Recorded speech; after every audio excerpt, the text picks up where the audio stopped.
I really need to get my life together.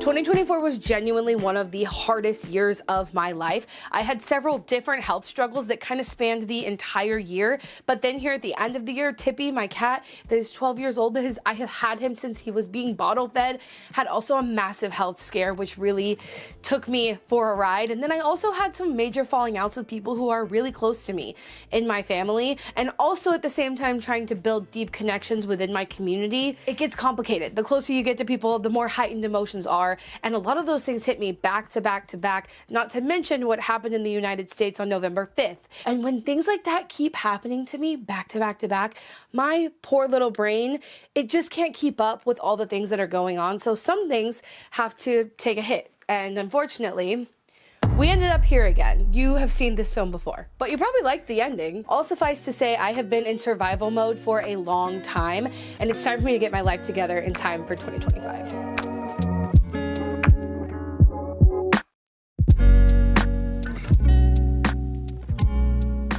I did a declutter of this room during the summer this year, and I shared that video, so if you haven't seen it, you can go check it out. But I ended up moving the bed from the bottom up to the loft here where it is now in hopes to prevent this from happening, and it did until it didn't. I still think that was for the best, and I do think that this is mostly due to how much has been going on lately, but I do wish I could avoid it happening every few months. And I'm still kind of grappling with like fighting off that it's not a moral failure, that some things happened in my life and some areas of my life are not as well kept together. And the only thing that really motivates me to do it is if I make a video doing it. So I'm working through that. We're deconstructing some of that. And I do feel like I've kept other parts of the house together, but I will say that this room is far from the only thing I need to tackle during my 2025 reset. So I have a list of things I want to do before January ends, and that list includes inventorying nearly everything I own. That's going to be quite the challenge, but it's an important one that I think will make a big difference for me in this year. I want to clean out and organize our entire pantry, fridge, freezer. I want to make a bucket list for the year instead of setting like a goals list with like hard, fast numbers. I think I'm kind of past that point, but I do want to make a bucket list. So that's a big part of me like resetting my like mindset, I guess. I also want to make a reading list, and the list goes on of things that I want to do to reset for 2025. So what I decided is that this is actually going to be a little mini series of videos of the ultimate New Year's reset. So make sure you're subscribed so that you don't miss that. And let me know if there are any things that you do to reset that you think might help me. You're seeing in particular the things that I'm struggling with, so let me know. And I truly love the beginning of the year, not just for the content that I get to make, because I do love making these videos. I said in a recent video, these are my favorite videos to make, but it always feels like such a fresh start to me personally, and finishing all the things that I've been putting off in time for the refreshing feeling that is the beginning of the year is definitely so exciting for me. So as much as like I don't want to clean up the garage, as much as I like would love to just like sit down and crochet and not have to clean the entirety of this room, it's really good. I think this is going to be a really good thing. We're gonna go through that later. I'm trying to clear this part for now. We'll deal with that later. Found these on Poshmark this year. Amazing. Okay, we got through the bulk of it because all the clothes that are kind of like just right there on the ledge are the ones that I either have worn recently or tried on and didn't wear them and then didn't put them back up. So we still have work to do up there, but these are the clothes that need to be washed. And I normally don't separate my clothes into lights or darks or colors and whites or whatever. And I'm curious if you do, because growing up, we always had to separate our clothes. And so I think I'm a little bit like, not traumatized, because I don't like to use that word lightly, but like I have this mental block of needing to separate my clothes because I did all of the clothes for our household, and my parents would literally like make me fold their underwear and their socks, and I couldn't go like hang out with my friends on Sunday until that was done. And it's like I just don't feel the need to do that on a normal basis.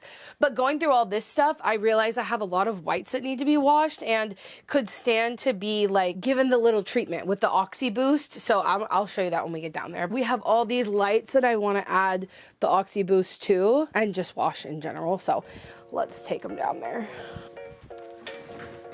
Okay, we're gonna use these laundry tabs from Blueland because it's a great way to reduce waste and also keep with my goals of the new year, obviously. Creating better habits for myself of not letting these things pile up. These are Blueland's laundry detergent tabs. They come in this compostable package, but then you can put them in their cute little forever tins. I especially love Blueland because they don't use single-use plastic in their packaging, but their tablets are still tough on stains while being kind and gentle on the planet.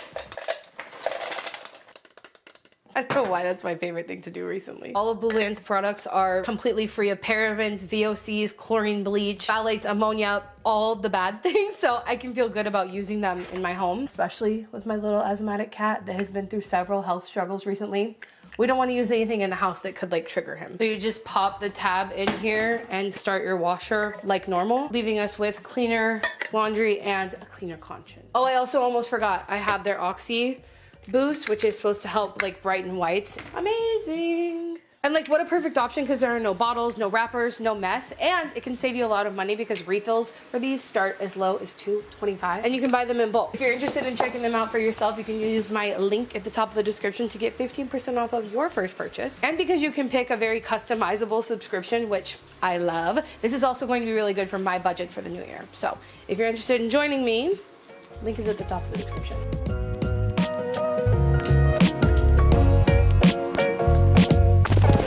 I decided to take my makeup off and put my hair up to get into like productivity mode, starting with clearing off this dresser and all the stuff around it as well. I got this dresser when I rearranged this room over the summer and it's been really helpful for organizing my crafts. This dresser is just dedicated to like my crafting supplies, although they could always be more organized a little better if I'm being honest. But having this dresser here has resulted in me having another surface to use as a catch-all when I'm taking off my jewelry or need to put something down, you know, etc. And some part of me thinks that this is a storage problem.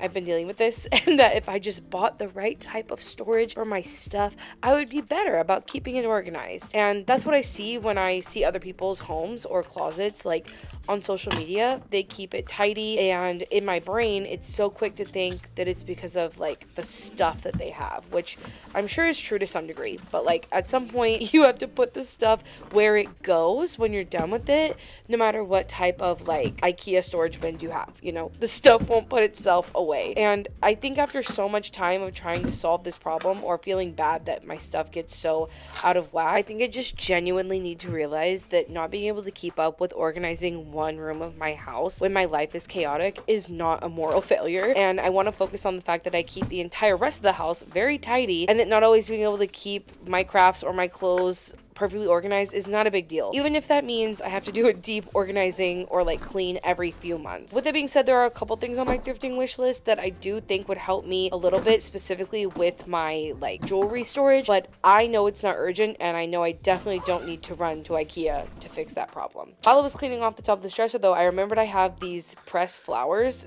that have been pressing since like June or July, and I decided why not look at them now. And this was the first time I've ever pressed flowers. I found this entire set secondhand at my secondhand craft store, and all the flowers were from my front yard. So good. It's honestly so good. Look at this. Look at the dandelion. Oh my god, that was a last minute addition, but it's so good. Oh my god, I'm so happy with this.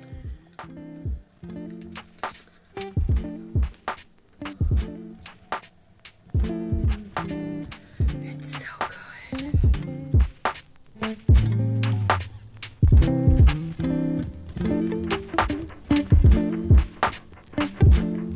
I know I have entirely too many sweaters for someone who lives in Austin, Texas. Like, I will be lucky if there are enough days like to wear each of these during the winter season, and will that even fall on a day where I'm actually ready and willing to put together an outfit? Likely no. So tops are on my no-buy list for 2025. Like, I have decided I have entirely enough tops. Like, I do not need any, and so sweaters are obviously included in that. But I do really love all of these, so I'm not gonna get rid of any of them right now. It's a pretty good mix of like high-quality vintage sweaters, and some of them I've thrifted more recently. Like, they're more modern, but they do have a lot of these have natural fibers, so I don't know. I don't really feel too bad about it. Don't judge me for how many sweaters I have. I know it's like kind of a ridiculous amount for someone who lives in a place where it rarely drops below, I would say rarely drops below 70, but rarely drops below 60. And like, I feel like it's gotta be below 60 to wear a sweater. Is that just me?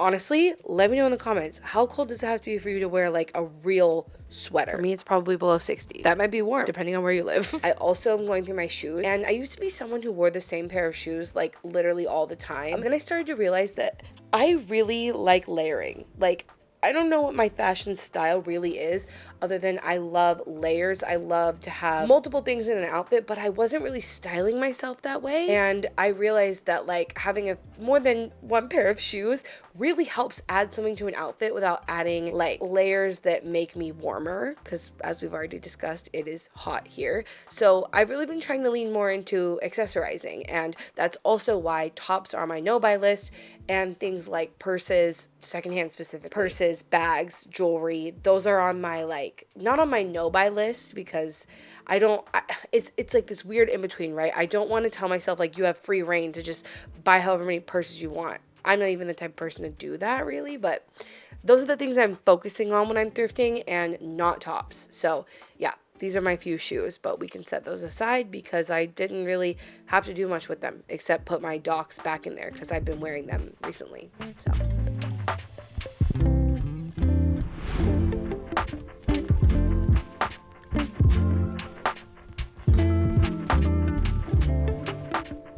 well, we have tidied the entire loft. It's looking really good.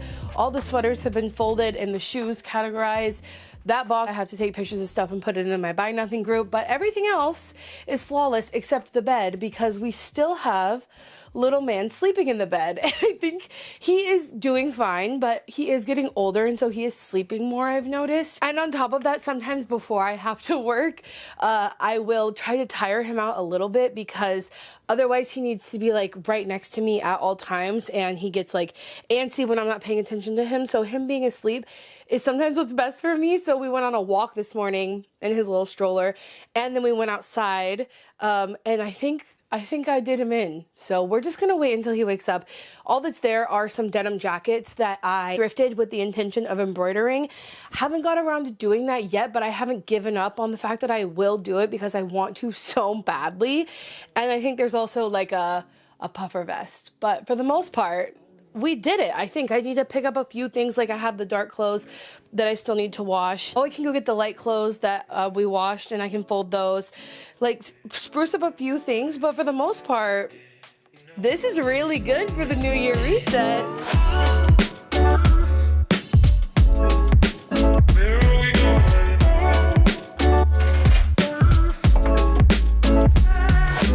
I feel like this is the absolute exact thing I needed for the beginning of the year, is to just make my space clean and tidy, take a look at the things that I have in my closet as I was doing the organizing, the cleaning up.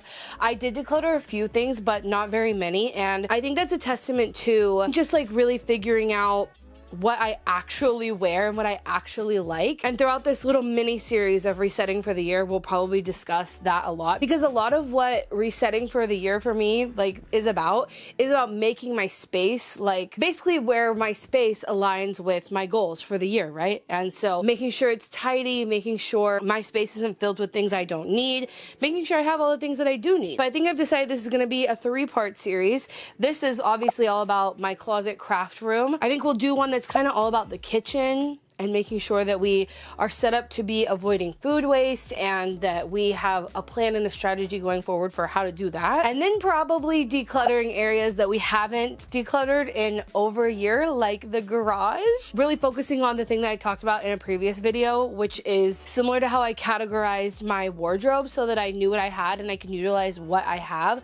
I kind of want to do something similar with all of my belongings so that I know what I have, know what I don't need to buy, and I can just be better at utilizing what I already have so that I can save money in 2025, because that is one of my biggest goals. So if any of that sounds good to you, make sure you hit the subscribe button, hit the notification bell, stick around. I'm gonna finish folding this, but I will see you in the next episode of this little mini series. And remember, until next time, you cannot do all the good that the world needs, but the world needs all the good that you can do. Bye, guys.